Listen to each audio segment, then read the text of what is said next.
And here we go again. Two chapters to go. And remember, as far as journal entries are concerned and my lecture is concerned, okay, we're simply looking out for the climax, the denouement, okay, where or on what page, and be ready to say what you think Lone Boy struggled against, what he achieved, and how he changed. And I mentioned last time that another way of finding the main character is the character that changes the most. And we're not talking physical changes. I mentioned last time, just because he got rich, that doesn't change him.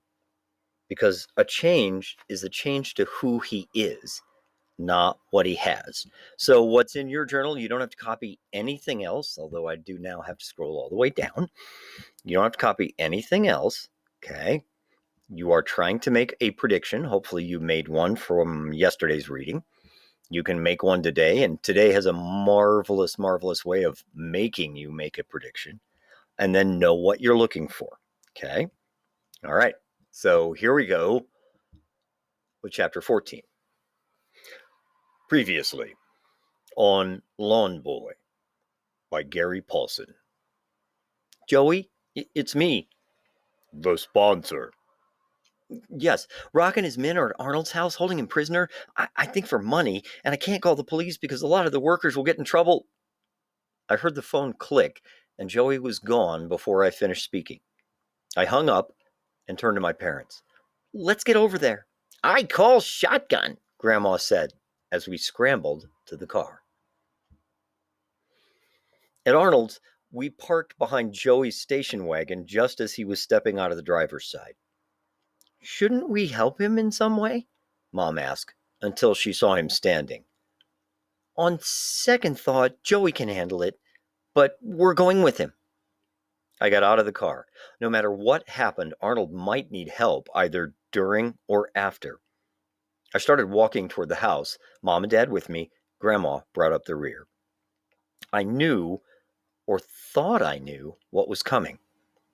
Joey had gone into the porch slowly, closing the screen door quietly behind him.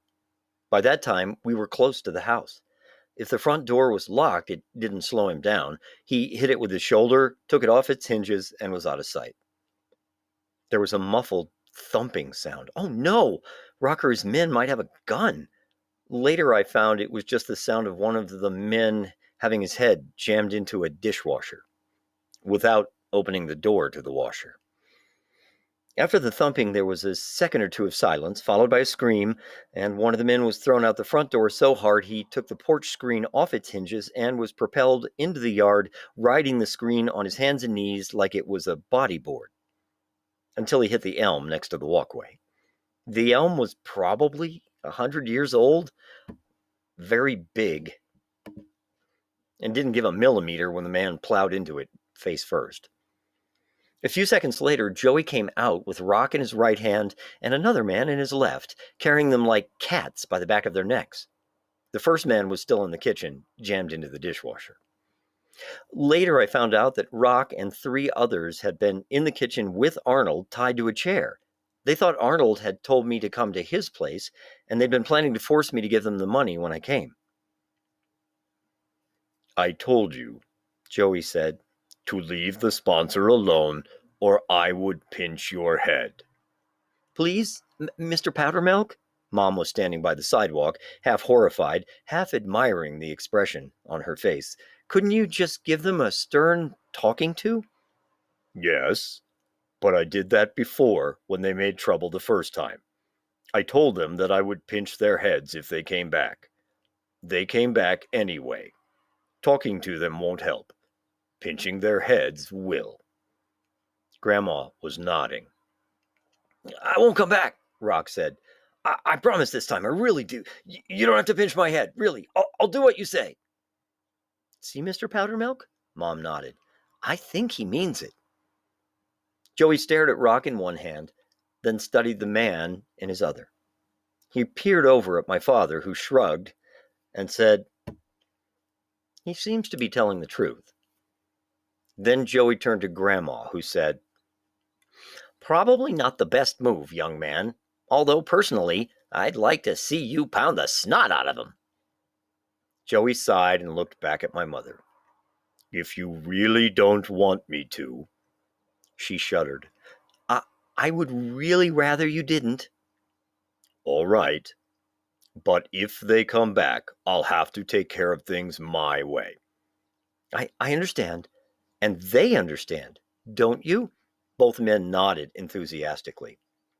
Then please let them go, Mr. Powdermilk, Mom said.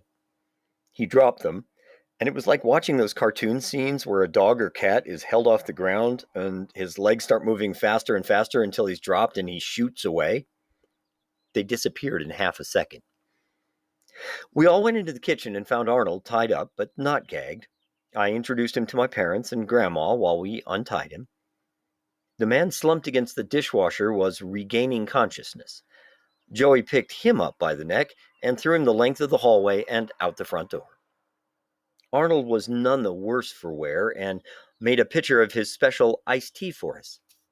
We all had a glass while Arnold explained how he wanted to set up my account with Mom and Dad, and Grandma asked if Arnold could find her a boxer to sponsor too. Then my mother held her glass up and said, I think, a line from Shakespeare. All's well that ends well. Except that wasn't the end. Yes, I'm stopping there.